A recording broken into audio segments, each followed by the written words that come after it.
누가복음 5장 본문 말씀을 함께 읽습니다. 무리가 오매하여 하나님의 말씀을 들을새 예수는 게네사렛 호숫가에 서서 호숫가에 두 배가 있는 것을 보시니 어부들은 배에서 나와서 그물을 씻는지라. 예수께서 한 배에 오르시니 그 배는 시몬의 배라. 육지에서 조금 뛰기를 청하시고 앉으사 배에서 무리를 가르치시더니 말씀을 마치시고 시몬에게 이르시되 깊은 데로 가서 그물을 내려 고기를 잡으라. 시몬이 대답하여 가로되 선생이여 우리들이 밤이 맞도록 수고를 하였으되 얻은 것이 없지만은 말씀에 의지하여 내가 그물을 내리리이다 하고 그리한즉 고기를 애운 것이 심히 많아 그물이 찢어지는지라. 이에 다른 배에 있는 동물을 손짓하여 와서 도와달라 하니 저희가 와서 두 배 채움에 잠기게 되었더라. 시몬 베드로가 이를 보고 예수의 무릎 아래 엎드려 가로되 주여 나를 떠나소서 나는 죄인으로소이다 하니 이는 자기와 및 함께 있는 모든 사람이 고기 잡힌 것을 인하여 놀라고 세베대의 아들로서 시몬의 동업자인 야고보와 요한도 놀랐습니다. 예수께서 시몬에게 일러 가라사대 무서워 말라. 이제 흐르는 배가 사람을 취하리라 하시니 저희가 배들을 육지에 대고 모든 것을 버려두고 예수를 쫓으니라. 우선 우리가 생각해 볼 것은 깊은 데라는 것은 어떤 것인가? 주님이 우리 그 베드로에게 가라고 했던 그 깊은 곳이라는 것은 어떤 것입니까? 여기는 두 가지 관점을 볼 수가 있는데 저나 여러분이 생각할 수 있는 우리의 관점과 또 하나님의 관점이 있을 수 있는 것이죠. 시편 130편에 보면 시편 기자가 이렇게 부르짖습니다. 여호와여 내가 깊은 데서 주께 부르짖었나이다. 왜 그렇게 깊은 데서 부르짖었겠습니까? 아마도 most likely 그가 아주 어려운 환경 가운데 위험한 상황 가운데 있었기 때문에 두려운 상황 가운데 있었기 때문에 그는 그 깊은 데서 부르짖었다고 하는 것이죠. 그래서 깊은 데라고 하는 것은 어쩌면 우리에게 그 두려운 것, 어려운 것, 위험한 것 이런 것들을 상징할 수 있는 것이죠. 베드로에게는 어떤 곳이었습니까? 그 베드로의 고백을 보면 이미 갔던 곳이었습니다. 그리고 거기 갔는데 얻은 것이 수확이 아무것도 없었습니다.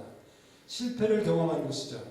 그러나 많은 수고를 했던 곳이 바로 그 열매도 없이 많은 수고를 할 수밖에 없었던 소득이 있을 것 같지 않은 소망이 없는 그러한 곳이 바로 깊은 곳이었다는 것이에요. 근데 주님께서는 베드로에게 그 깊은 데로 가서 그물을 내리라고 말씀하셨다는 것이에요. 그렇다면 주님이 생각하시고 주님이 가지고 계신 그 깊은 데라는 관점은 어떤 것인가 우리가 생각해 볼 필요가 있는 것이죠. 고린도전서 2장 10절에 이런 말씀이 기록되어 있습니다. 오직 하나님이 성령으로 이것을 우리에게 보이셨으니 성령은 모든 것, 곧 하나님의 깊은 것이라도 통달하시느니라. 이 고린도전서 2장의 말씀은 사도 바울이 고린도 교회에 하나님의 구원에 대한 그 지혜, 하나님의 그 경륜에 대해서 설명을 하는 장면이죠. 근데 여기서 그 이것을 우리에게 보이셨다. 어디에서? 그 깊은 것이 바로 이것인데 그것을 우리에게 보이셨다고 말씀하시는 것이에요. 근데 그 원어로 찾아보면 여기 깊은 것이라는 그 단어가 이 누가복음 5장에서 깊은 데로 가라 하고 말씀하시는 그 단어는 동일한 원어의 단어입니다. 헬라어입니다. 그런데 그 뜻은 하나님의 깊은 것들, deep things of God 이라는 의미를 가지고 있는 것이에요. 다른 말로 표현한다면 하나님의 마음, 하나님의 생각, 하나님의 지혜, 하나님의 뜻 이런 것들을 얘기하고 있는 것이죠. 우리가 깊은 곳에 가야 될 이유가 있다면 바로 그곳에 갈 때 진정한 하나님의 마음과 하나님의 뜻과 하나님의 생각과 하나님의 지혜를 알 수 있는 곳이기 때문에 우리가 깊은 데로 가야 할 것을 말씀해 주고 있는 것이라는 것이에요. 그래서 하나님이 우리에게 주시는 생각은 무엇입니까? 우리가 흔히 생각하는 깊은 곳이라는 것은 위험한 것이고 dangerous하고 어려운 것이고 참 우리에게 곤란한 곳이라는 그런 관점을 버리고 주님이 말씀하실 때 가야 하는 그 깊은 곳이라는 것은 바로 그곳에 하나님이 우리로 하여금 알기 원하는 그 지혜나 하나님이 우리에게 품기 원하는 그 하나님의 생각이나 마음을 알 수 있는 그러한 곳이라는 생각 가운데 우리는 깊은 곳에 대한 관점을 바꿀 필요가 있다는 것이죠. 그리고 깊은 데로 가기 위해서는 말씀에 의지하여 갈 수밖에 없다는 것을 보게 됩니다. 오늘 그 누가복음 5장에는 정확하게 그렇게 표현이 되어 있지 않지만 동일한 사건을 마태복음 4장 18절에서는 이렇게 기록하고 있습니다. 갈릴리 해변에 다니시다가 두 형제 곧 베드로라 하는 시몬과 그 형제 안드레가 바다에 금을 던지는 것을 보시니 저희는 어부라. 말씀하시되 나를 따라오너라. 내가 너희로 사람을 낳는 어부가 되게 하리라 하시니 저희가 곧 그물을 버려두고 예수를 쫓으니라. 다시 말하자면 베드로와 제자들은 주님께서 말씀하신 것을 따라서 말씀에 의지하여 깊은 데로 갔다는 사실을 얘기해 주고 있는 것이에요. 그런가 하면 우리가 잘 아는 아브라함, 과격한 순종을 했던 아브라함이 창세기 12장에서 어떻게 합니까? 여호와께서 아브라함에게 이르시되 너는 너의 본토 친척 아비 집을 떠나 내가 네게 지시할 땅으로 가라. 이에 아브라함이 여호와의 말씀을 쫓아갔고, 이 동일한 사건을 히브리서 11장 8절에서는 믿음으로 아브라함은 부르심을 받았을 때 순종하여 장래 기업으로 받을 땅에 나갈새 갈 바를 알지 못하고 나갔으며, 믿음은 무엇입니까? 믿음은 들음에서 들으는 하나님의 말씀으로가 아닙니까? 그렇다면 깊은 데로 가기 위해서는 우리가 하나님의 말씀을 가지고 가는 사람이 되어야 된다는 것이에요. 그저 무모하게 하나님의 말씀하지도 않았는데 모험을 한다든가 그 깊은 웅덩이를 간다는 것은 우리를 망할 수밖에 없는 그런 상황으로 이끄는 것이 되겠죠. 그렇지만 주님이 말씀하실 때 그 말씀에 순종해서 가는 그 깊은 곳, 그곳에서는 우리가 어떤 기대와 소망을 가질 수 있느냐? 고린도전서에서 말씀하셨던 것처럼 하나님의 지혜와 하나님의 그 깊은 것들, 우리가 상상할 수 없고 우리가 다 알 수 없는 그 하나님의 높고 깊은 귀하고 존귀한 생각들과 그 마음의 뜻을 우리가 알게 되는 그러한 곳이 바로 깊은 곳이라는 사실을 우리가 기억해야 된다는 것이죠. 바로 얼마 전에 저희 한국에서 저희 손님이 왔습니다. 그래서 그 손님이 마침 그때가 연어들이, 살몬들이 그 강을 이제 역류해서 알을 낳으려고 자기가 낳았던 그 고향으로 올라가는 그 모습을, 그래서 영어로는 살몬 런이라고 하는데 그것을 보고 싶다고 했어요. 그래서 제가 수소문을 해서 저기 스카브로에 있는 어떤 한 강을 찾아갔습니다. 근데 갔더니 우리가 기대했던 만큼 막 그냥 사람들이 막 엄청나게 막 무지막지 않은 많은 사람들이 그 강을 거스려서 올라가는 장면을 보지는 못했지만 몇 마리는 봤습니다. 근데 우리가 알다시피 우리가 TV나 이런 영화에서 보았듯이 이 살몬이 그 자기가 낳은 곳에 가서 알을 낳기 위해서 그 자기의 그 본능의 그 어떤 그 하나님이 주신 그 본능을 쫓아서 그들은 그 자기가 낳은 곳으로 돌아가는 것이죠. 그래서 그곳을 가기 위해서 강물을 역류해서 올라가는 그런 일들을 하곤 합니다. 근데 저는 그 살몬의 그 역류하는 그것이 어쩌면 말씀을 의지하여 깊은 데로 가는 자의 모습이 아닌가 생각을 해봅니다. 왜냐하면 우리가 말씀으로 우리가 깊은 데로 가라고 하실 때 그러한 하나님의 말씀은 어떠한 말씀입니까? 비상식적인 말씀이세요. 계산이 맞지가 않는, 타산이 되지 않는 그러한 말씀인 것입니다. 논리적이 아니고요. 우리의 경험이나 우리의 지혜나 지식으로 납득할 수 없는 그러한 말씀이 바로 깊은 데로 가라고 하실 때 하시는 그 말씀이라는 사실을 생각할 때 우리가 깊은 데로 가고자 하는 사람이라면 우리는 당연히 그 살몬이 역류하는 것처럼 그렇게 강을 거스려서 세대를 거스려서 트렌드를 거스려서 올라가고자 하는 그러한 마음을, 각오를 우리가 가져야 될 것을 얘기해 주고 있는 것이죠. 우리가 알다시피 장막장의 사역과 저희 사무실이 옮기게 되었습니다. 사실 저는 우리 사무실 건물이 팔렸을 때 저에게는 그런 조그만 소원이 있었습니다. 인간적인 소원이 있었어요. 이제 내가 변호사 일을 40년을 했는데 이제는 할 만큼 했지. 그래서 이제 빌딩을 팔게 되었으니까 많은 재정의 것들을 정리하고 이제야말로 기가 막힌 기회가 아닐까. 정말 깨끗하게 정리가 되어서 이제는 그만둘 수 있는 그런 상황이 아닌가 하는 생각을 하게 되었습니다. 제가 지난번에 고백했듯이 하나님께서 저에게 말씀 가운데 계속 일하라. 너가 나에게 와서 물어야 될 질문은 언제 일을 그만둘 것이 아니라 어떻게 일을 하느냐, how to work 라는 그런 질문에 대해서 말씀하시면서 저로 하여금 일을 계속 하는 것을 결단케 하셨습니다. 바로 이 일은 저에게는 사실은 영리하는 것이었어요. 제가 생각해 보니까 제가 사실은 순리대로 한다면 제 나이나 저의 상황이나 저의 건강이나 모든 것을 제 나름대로 판단했을 때 이제는 제가 일을 그만두어도 된다 하는 생각을 할 수 있는, 마땅히 그렇게 결정할 수 있는 그런 상황이었지만 하나님께서는 저에게 깊은 데로 가라고 말씀하시면서 영유하는 자가 되라고 저에게 말씀을 주셨던 것을 생각합니다. 여러분, 장막장에게도 새로운 계절을 주셨다고 우리가 말씀을 나눈 것을 기억하시죠? 또 제가 언젠가 지난번에 말씀을 나눌 때 이 새로운 뉴 시즌에 대해서 장막장이들에게 주셨던 말씀을 제가 여러분에게 선포한 적이 있습니다. 그 말씀 가운데 한 부분을 소개한다면 이렇게 기록이 되었었죠. 지금이야말로 너희들이 나를 따를 바로 그때라. 자체하지 말고 이스라엘 백성들이 애굽을 나올 때 급히 나가게 한 것과 같이 나 여호와가 너희를 보내는 것이며 부르는 것이다. 나를 믿고 두려워하지 말며 담대히 내가 인도하는 길로 행할지어다. 상황이 바꾸어질 때를 기다리지 말라. 나는 지금 너희가 처해 있는 그 상황 가운데서 나를 순종하는 자들로 부른 사실을 기억할지어다. 우리 장막장이들 모든 한 분 한 분 형제님 자매님들에게 하나님께서는 이 새로운 계절에 정말 깊은 데로 가는 그러한 삶이 되기를 원하십니다. 우리의 상황이나 우리의 형편에 좌우되는 사람이 되지 말라는 것이죠. 사실 우리가 말씀을 따라서 깊은 데로 가려고 할 때 우리를 방해하는 그런 요소들이 있지 않습니까? 아브라함 같은 경우에 하나님께서는 본토 친척 아비집을 떠나서 내가 지시할 그 땅으로 가라고 말씀하셨어요.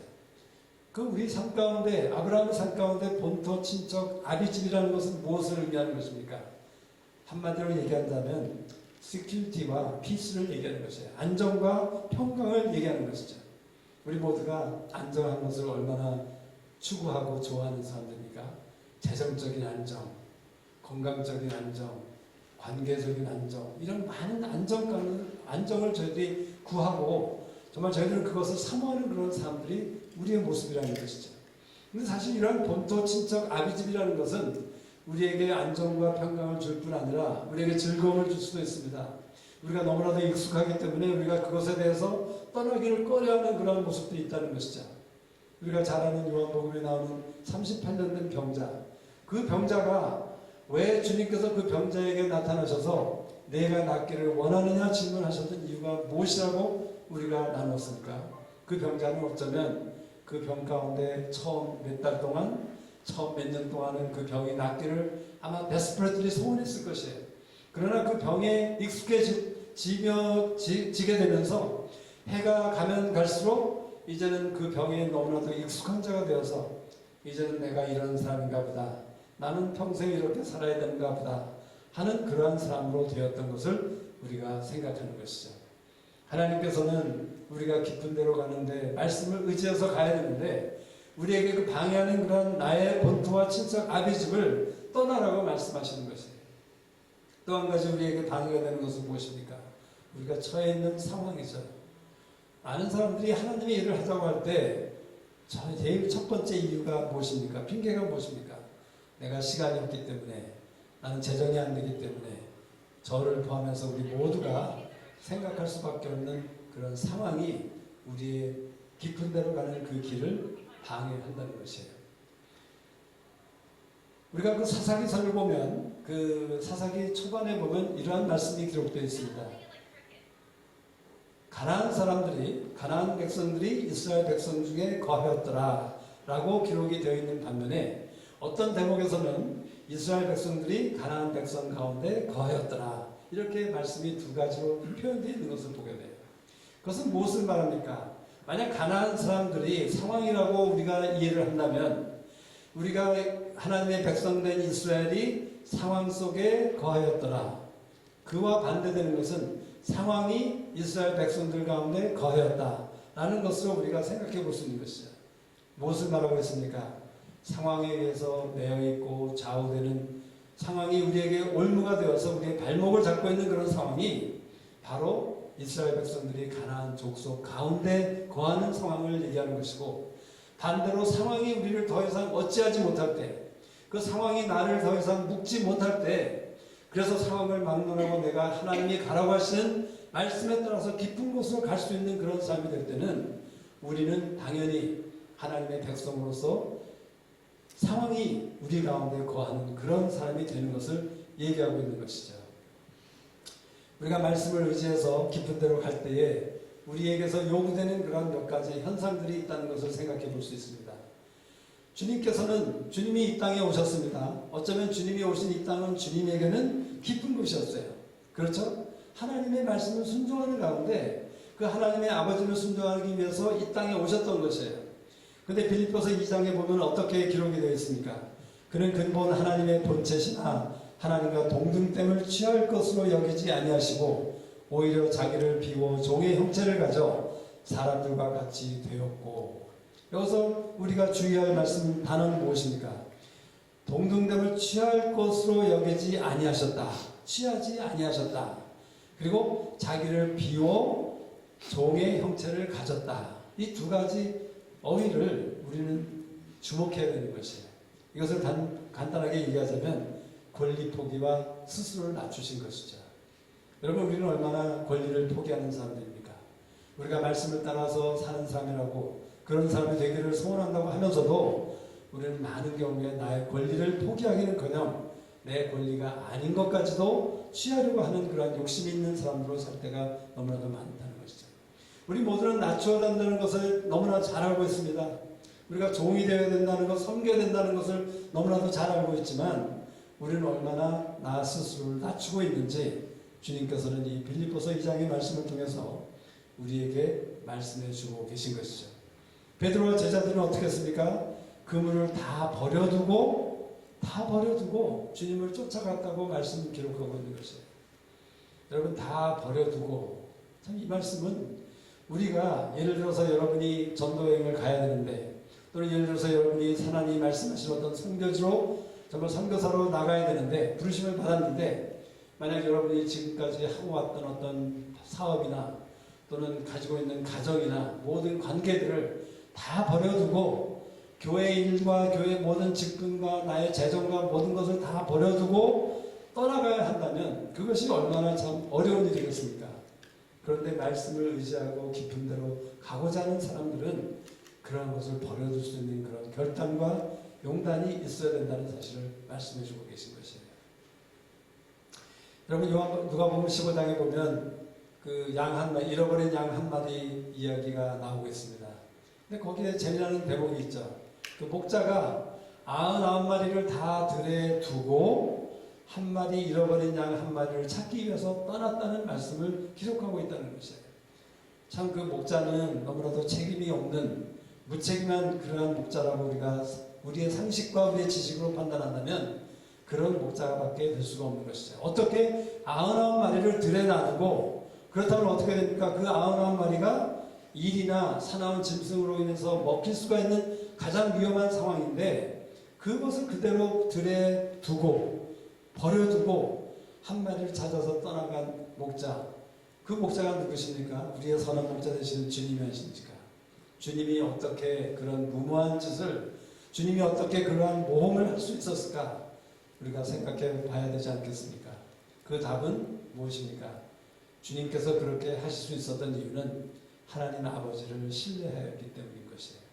여러분, 저나 여러분이 우리가 가지고 있는 모든 상황, 내가 정말 친숙하고 나에게 편안함을 주고 나에게 안정과 평강을 주는 그런 집과 본토와 아비집을 떠날 수 있는 이유는 하나님을 신뢰한 가운데 우리가 그렇게 떠나고 버리고 취하지 아니하고 스스로 낮추고 하는 일들을 할 수 있다고 우리에게 말씀해 주고 있는 것이에요. 우리 자신에게 물어볼 필요가 있는 것이죠. 이런 현상들, 비워야 되는 것, 떠나는 것, 버리는 것, 버려두는 것, 취하지 아니하는 것, 이러한 일들이 우리 삶 가운데 얼마나 많이 일어나고 있는지 우리 한번 생각해 보십시오. 내가 정말 그러한 말씀을 의지하고 깊은 데로 가기를 원하는 사람이라면 이러한 일들이 점점 더 자주 일어나는 일들이 현상이 되어야 된다고 얘기하고 계신 것이죠. 말씀을 의지한다는 것은 하나님의 뜻 가운데 거하는 것을 의미합니다. 여러분, 진정한 안정과 평강은 나의 본토 아비집과 친척집이 아니라는 것을 아시죠? 진정한 평강과 진정한 안정은 우리가 하나님의 뜻 가운데 있을 때 그것을 누릴 수 있는 사실을 우리는 기억해야 되는 것이죠. 아무리 내가 돈을 쌓아놓고 돈을 정말 돈방석 위에 올라앉아 있더라도 아무리 내가 건강할지라도 만약 저나 여러분이 하나님의 뜻 가운데 있지 못한다면 그 상황은 그 돈이 넉넉하고 건강하고 모든 것이 좋고 편안하고 한 그러한 상황들은 절대로 우리에게 진정한 평강과 안정을 줄 수 없다는 사실이에요. 근데 어리석게도 저나 우리는 때로는 어떤 모습을 가지고 있습니까? 그 헛된 안정과 평강을 위해서 우리의 온갖 수고와 노력을 다 하는 사람, 그래서 하나님을 믿는다, 하나님의 부르심을 가진 자라고 하면서도 얼마나 우리는 때로는 자주 이 생각을 잊어버리고 우리는 그 헛된 안정과 평강을 위해서 노력하고 있는 나의 모든 것을 바치고 있는 그런 사람으로 살고는 있지 않는지 우리 자신을 생각해 볼 필요가 있다는 것입니다. 우리가 하나님의 뜻 가운데 있을 때에만 진정한 하나님의 평강과 하나님의 안정을 누리게 되고 소유할 수 있다는 사실을 기억하기를 원하시는 것입니다. 저나 여러분이 하나님의 뜻 가운데 있을 때 우리는 어떤 것입니까? 시편 1편에서 얘기하는 시냇가에 심기운 나무와 같은 삶을 살게 되는 것이에요. 잎이 청청하고 철에 따라서 열매를 맺는, 그래서 정말 뿌리가 물 가운데로 깊이 뻗어내리는, 폭풍이 올지라도 바람이 불지라도 흔들릴 수는 있지만 절대로 넘어지지 않는 그런 건강한 나무, 시냇가에 심기운 나무와 같은 삶이 하나님의 뜻 가운데 있는 그런 삶이라는 것이죠. 어려움이 없다는 얘기는 절대 아닌 것입니다. 폭풍이 없다는 얘기는 절대 아니죠. 하나님께서는 절대로 그러한 사실을 우리에게 약속하신 것은 아닙니다. 어쩌면 우리의 모습, 저의 모습, 우리의 모습은 에스겔서의 말씀처럼 삼림 중에 있는 포도나무가 아닌지 생각해 볼 필요가 있는 것이죠. 삼림, 그 어떤 숲을 속에 있는 포도나무라고 하는 것이에요. 여러분, 포도나무가 숲을 속에 있으면 어떤 것이 됩니까? 그 포도나무는 아무 쓸모없는 나무가 되는 것이에요. 포도나무는 포도원에 있어야 포도 열매를, 과실을 맺을 수 있게 되는 것입니다. 그런데 이 포도나무의 중심이 어느새 에스겔서에 의하면 그 나무들 가운데, 포레스트에 그 삼림 가운데 있게 되었다는 것이에요. 그래서 그것은 그저 기껏해야 장작감으로 쓸 수밖에 없는, 그 나무로 무엇을 만들 수도 없고 제조할 수도 없고 다른 소용이, 다른 목적에 쓰일 수 없는 쓸데없는 그런 포도나무, 삼림 중에 있는 포도나무라는 것이죠. 우리가 하나님의 뜻 가운데 있을 때 우리는 포도원에 있는 극상품 포도나무가 될 수 있다는 사실을 우리가 기억해야 되는 것이죠. 우리가 하나님의 말씀을 의지해서 깊은 데로 가는 데 있어서 우리가 한 가지 기억할 것이 있습니다. 그것은 한 가지 열쇠라고 할까요? 비결이라고 할까요? 그것은 무엇입니까? 곧이라는 단어예요. 그 마태복음 4장 20절에 보니까 저희가 곧 그물을 버려두고 예수를 쫓으니라. 곧 말씀하시자마자 as soon as Jesus spoke to them, spontaneously, 즉각적으로 반응했다는 사실이죠. 물론 이것은 우리가 좀 생각하면서 우리가 이해해야 되는 것이죠. 그렇지만 오늘 이 저녁에 제가 여러분에게 나누고자 하는 그런 의도는 무엇입니까? 우리가 하나님이 말씀하실 때 그것에 대해서 우리가 계산을 하거나 나의 생각 가운데 지체하거나 또는 그 다른 일로 인해서 그 주님의 일을 뒤로 밀어놓는 그러한 사람이 되어서는 아니 된다는 것이에요. 제가 종종 우리 장막장의 사역자들에게 같이 나누고 격려하는 말이 있습니다.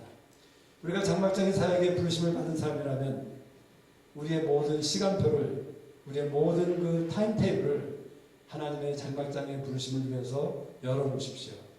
그래서 내가 언제라도 우리 가운데 어떤 모임이 있게 된다면 그것을 위해서 제쳐놓고 우리가 달려올 수 있는 그런 사람이 되어야 된다는 것이에요. 이것은 장막장의 사역이 이 세상에서 가장 귀한 것이고 이것만이 하나님의 부르심이고 이렇기 때문이 아니라 지금 현재 우리에게 주신 부르심이 장막장의 사역에 있는 것이기 때문에 우리는 우리의 시간표와 우리의 모든 그 스케줄과 우리의 모든 계획을 이 장막장의 부르심에 맞추어서 결정할 수 있는 그런 담대한 그러한 믿음이 우리에게 필요하다는 사실을 저는 분명히 생각하고 우리 서로에게 권면했다는 것이죠. 우리가 말씀을 의지하는 데 있어서는 우리가 지체하는 삶이나 계산하는 삶이나 우리가 생각하는 그런 삶이 되어서는 아니 될 수 있다는 것을 얘기하는 것이에요. 누가복음 9장 59절에 주님께서 따라오라고 초청한 제자에 대한 얘기가 나옵니다. 또 다른 사람에게 나를 쫓으라 하시니 그가 가로되 나는 먼저 가서 내 부친을 장사하게 허락하옵소서. 주님께서 가라사대 죽은 자들로 자기의 죽은 자들을 장사하게 하고 너는 가서 하나님의 나라를 전파하라 하시고.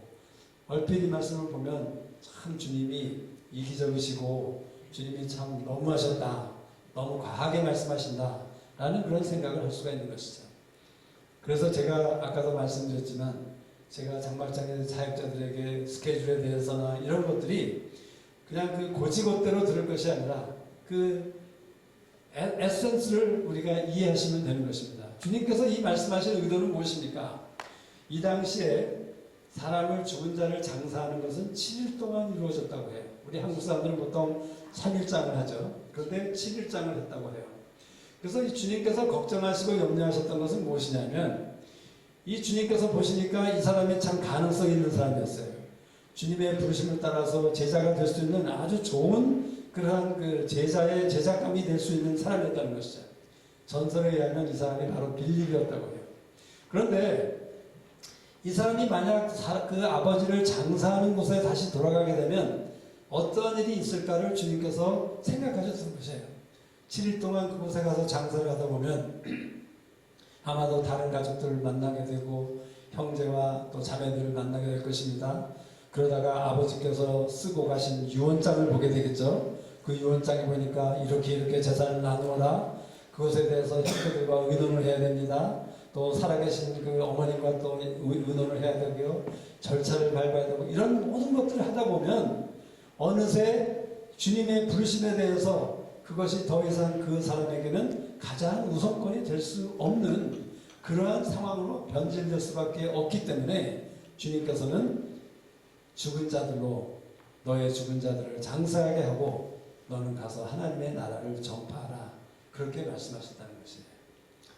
우리는 하나님의 말씀을 들었을 때 깊은 데로 가라는 말씀을 들었을 때 베드로와 제자들처럼 곧 모든 것을 버려두고 깊은 데로 갈 수 있는 그런 사람이 되어야 된다는 것이죠. 이런 그 곧 스폰테니어스한 그 믿음의 반응을 방해하는 것이 무엇입니까? 바로 저나 여러분의 길과 생각이라는 것이에요.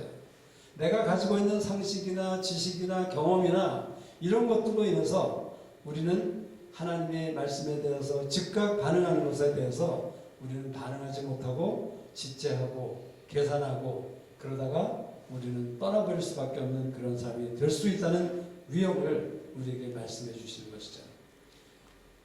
저희 장막장의 사역과 저희 사무실이 이사가는 그 새 건물에 대해서 저희들이 계약서를 오퍼를 집어넣게 되었습니다.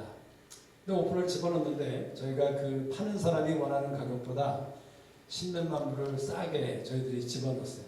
그런데 그것이 저희들에게 주셨던 마음이라고 저희는 생각했어요.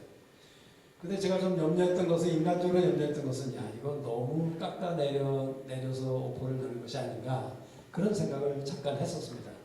그렇지만 저희가 믿음으로 그 오퍼를 제시했죠. 그랬더니 그 다음날 그쪽에서 연락이 왔는데 자기들이 사인백을 하지 않겠다 이거예요. 원래는 오퍼를 두면 파는 사람이 자기가 원하는 대로 조건을 다시 바꾸어서 이니셜을 해서 사인백을 하는 것이 원래 순리인 것입니다. 그런데 그 순리대로의 방법을 안 하겠다는 것이에요. 그 이유는 너희들이 너무나 가격을 낮췄기 때문에 기분이 안 좋다라는 그런 얘기였어요. 그래서 제가 철렁했죠.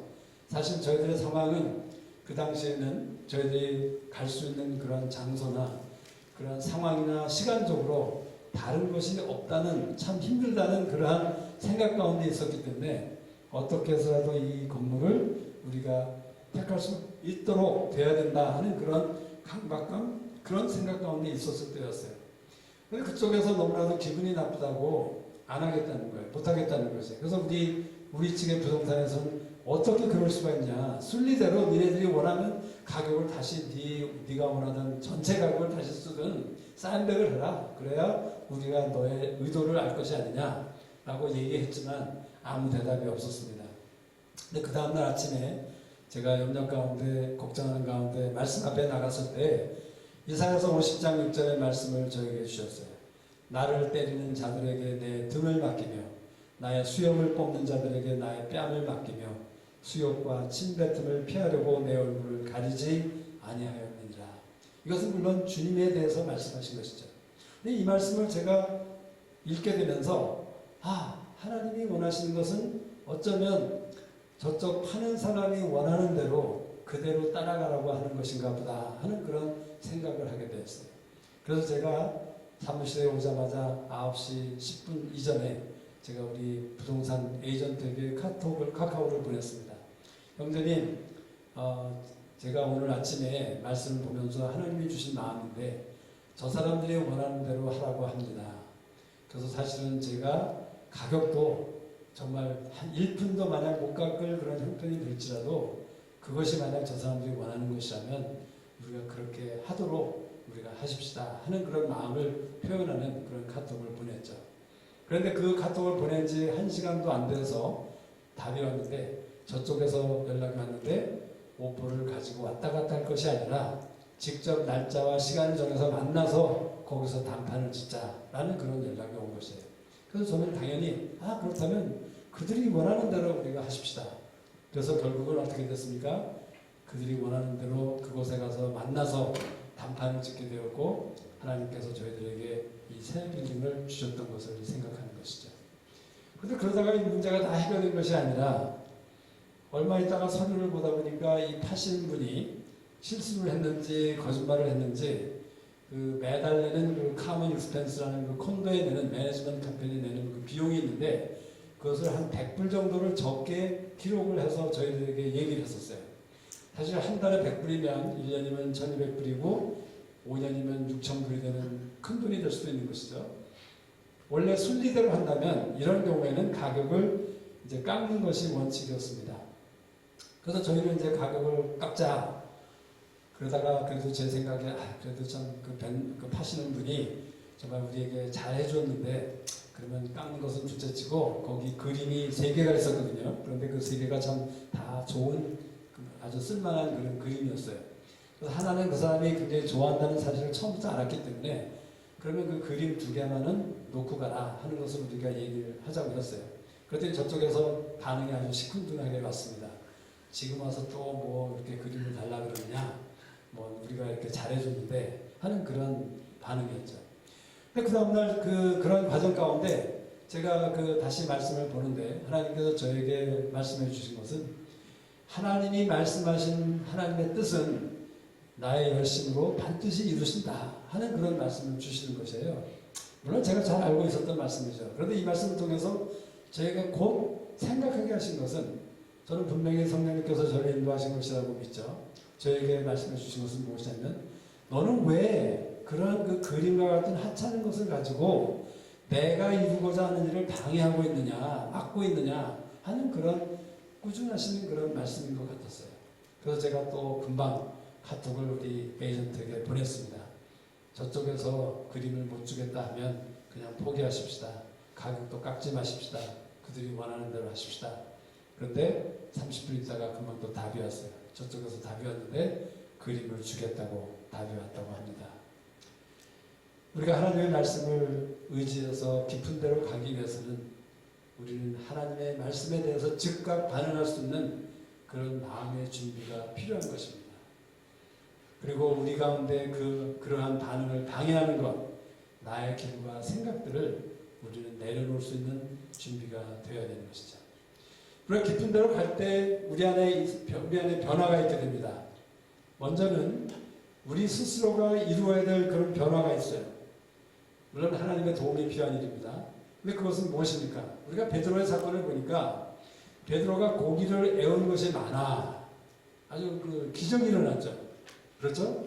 밤새도록 수고를 하고 고기를 잡아봤지만 고기를 잡은 것이 없었는데 주님께서 말씀하신 깊은 데로 갔더니 고기를 애운 것이 많아 그물이 찢어질 정도가 되었습니다.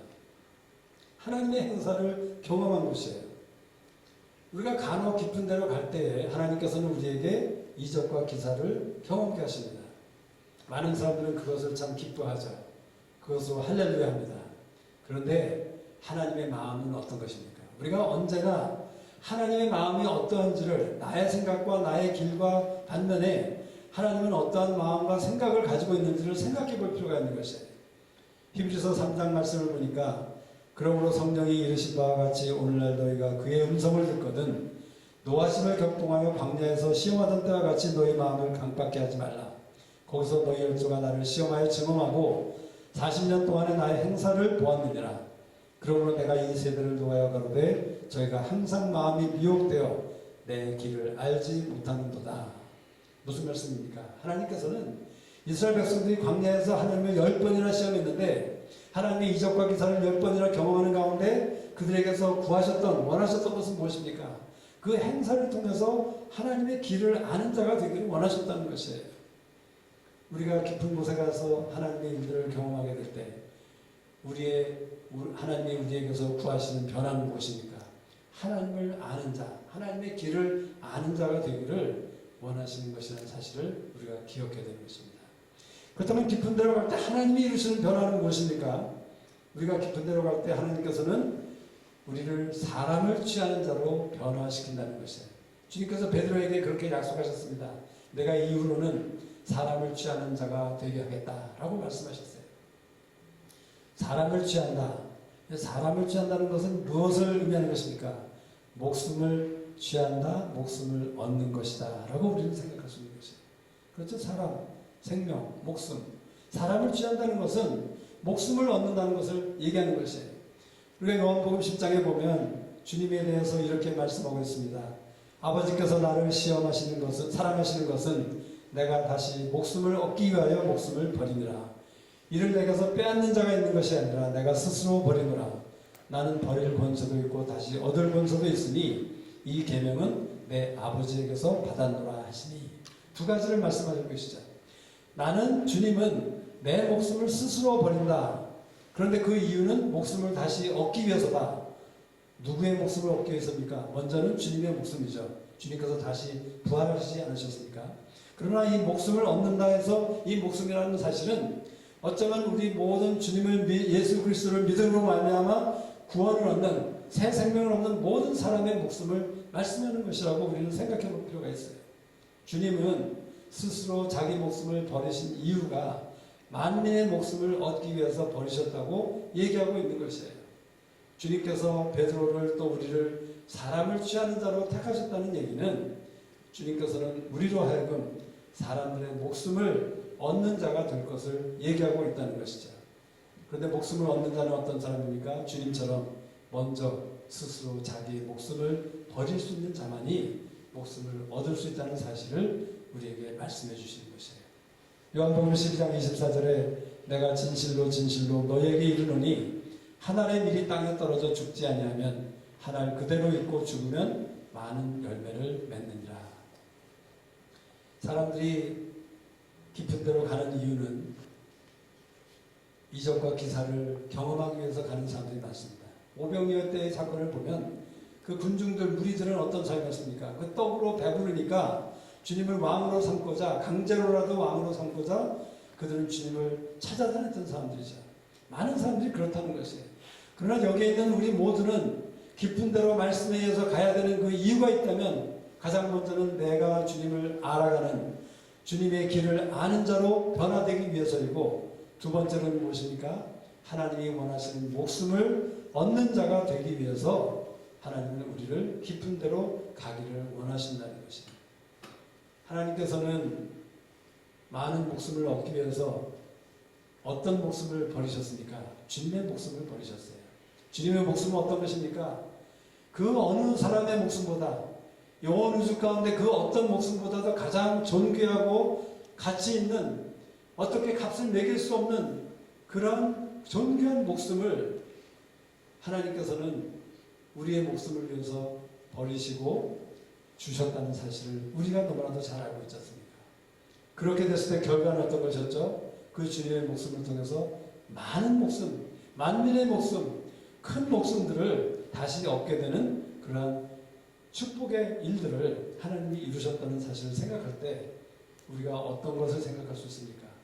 여러분이나 저나 하나님께 어떠한 목숨을 드리느냐에 따라서 우리가 얻는 목숨이 어떠한 것이 될 것을 얘기해주고 계신 것이에요. 시편 50편에 보면 감사로 제사를 드리는 자가 나를 영화롭게 하나니 라고 기록했어요. 감사로 제사를 드린다는 것은 무엇을 의미하는 것입니까? 감사드릴 수 있는 상황이 아닌데 감사드리기 위해서 희생하며 대가를 지불하며 나의 온 힘을 다해서 내 생명을 다해서 감사를 드릴 때 그것이 하나님께 기쁨이 되고 하나님을 영화롭게 한다는 사실이에요. 다시 말하자면 우리가 목숨을 잃을 때, 내가 목숨을 버리는 자가 될 때 할 수 없이 버리는 자가 아니라 우리는 어떻게 해서라도 내 목숨이 가치 있는 목숨으로 버려지는 그러한 사람이 되어야 될 것을 얘기하고 있는 것이에요. 여러분, 목숨이라는 것은 무엇이죠? 목숨은 내게 소중한 것이에요. 물론 목숨은 우리 목숨, 내 라이프를 얘기하는 것이죠. 그렇지만 우리의 삶의 현장에서 목숨이라는 것은 내게 중요한 것을 얘기하는 것이에요. 만약 이 옷이 저에게 정말 중요한 옷이라면 예를 들어서 우리 사랑하는 아내가 저를 위해서 특별히 저금통을 깨뜨려서 사준 세탁이기 때문에 나에게는 너무나도 중요하다. 그렇다면 이것이 나에게는 목숨과 같이 중요한 것이 되는 것이에요.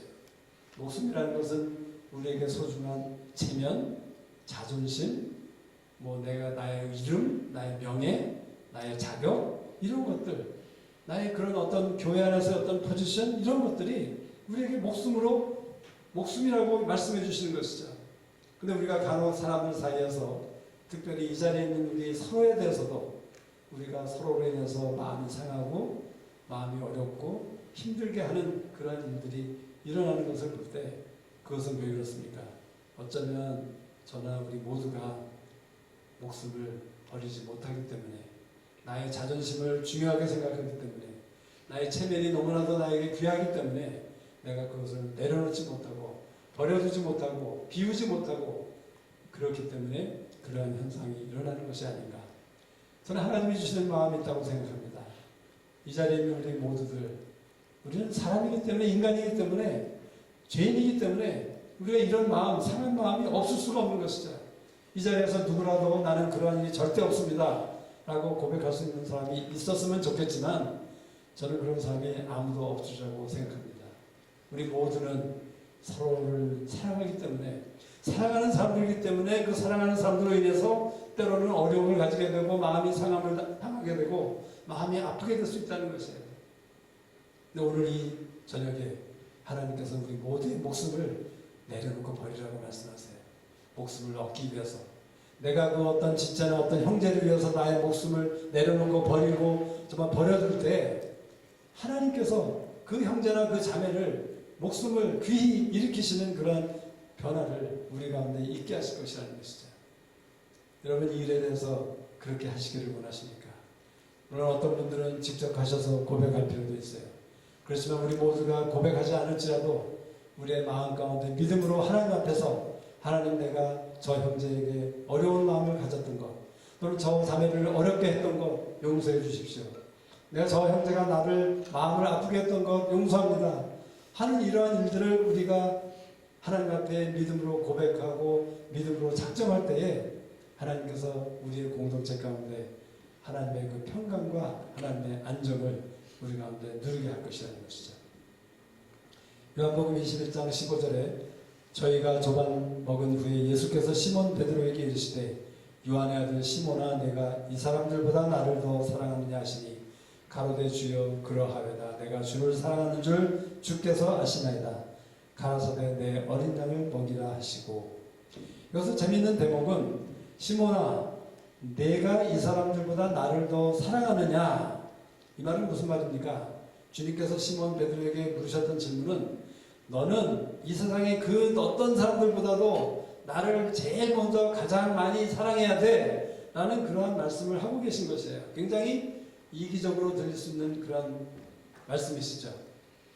주님께서 왜 그런 질문을 베드로에게 하실까?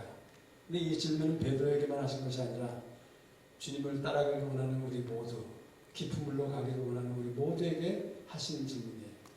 여러분, 한번 자신에게 물어보세요. 주님께서 묻고 계십니다. 너는 이 사람들보다 나를 더 사랑하느냐? 사랑할 수 있느냐? 그렇게 물어보고 계신 것이에요. 왜 그렇게 그 질문을 하고 계십니까? 제가 주님께 여쭤봤을 때 저에게 주신 답은 이것이었습니다. 주님을 위해서 나의 목숨을 스스로 버릴 수 있는 자가 되기를 원하시기 때문에 그 질문을 나에게 하고 계신다는 말씀을 하는 것이죠. 이것은 사실 문맥으로 보면 맞는 얘기입니다. 왜냐하면 주님은 그 21장 그 후반 18절에서 보면 베드로에 대해서 이렇게 말씀하고 계시죠. 내가 진실로 진실로 내게 이르노니 젊어서는 내가 스스로 띠띠고 원하는 곳으로 다녔거니와 늙어서는 내 팔을 벌리리니 남이 내게 띠띠우고 원치 아니하는 곳으로 데려가리라. 이 말씀을 하시면 베드로가 어떠한 죽음으로 하나님께 영광을 돌릴 것을 가리키심이로라. 이 말씀을 하시고 베드로에게 이르시되 나를 따르라 하시니 주님은 알고 계셨던 것이죠. 주님이 이 질문을 통해서 베드로야 내가 나를 이 모든 것들보다 이 모든 다른 사람들보다 나를 사랑하느냐 물으시면서 베드로야 나는 네가 나를 위해서 스스로 내 목숨을 버리는 자가 되기를 원한다 라고 생각하시는 가운데 요한복음 21장 18절의 말씀을 베드로에게 말씀하셨던 것이에요. 우리가 다 알다시피 베드로는 십자가에 거꾸로 매달려서 돌아가 죽은 것 사실을 우리 모두가 알고 있는 것이죠. 베드로는 요한복음 21장 갈릴리 바다에서 주님을 다시 만나는 그 사건 가운데 주님의 사랑을 알게 됩니다. 주님이 얼마나 자기를 아가페로 사랑하시는지를 깨닫게 되고 경험하게 된 것이죠. 그래서 그는 주님을 위해서 스스로 목숨을 버릴 수 있는 자, 그래서 이 사람들보다 주님을 더 사랑하는 그러한 제자로 일어날 수 있었다는 것이에요. 정말 우리 사람에 비해서 하찮은 그 연어들도 목숨을 얻고자 염려합니다. 하물며 정말 존귀한 하나님이 창조하신 우리 사람들, 우리가 죽기 위해 우리에게 깊은 데로 가라고 하실 때 우리가 그 일을 못할 수가 있겠습니까? 우리 모두는 깊은 데로 가서 내 목숨을 스스로 드리는 자가 되어서 목숨을 얻는 자가 되기를 원하는 그런 작정을, 그런 믿음의 결정을 오늘 이 저녁에 주님께서 우리 모두에게 구하신다고 저는 믿습니다.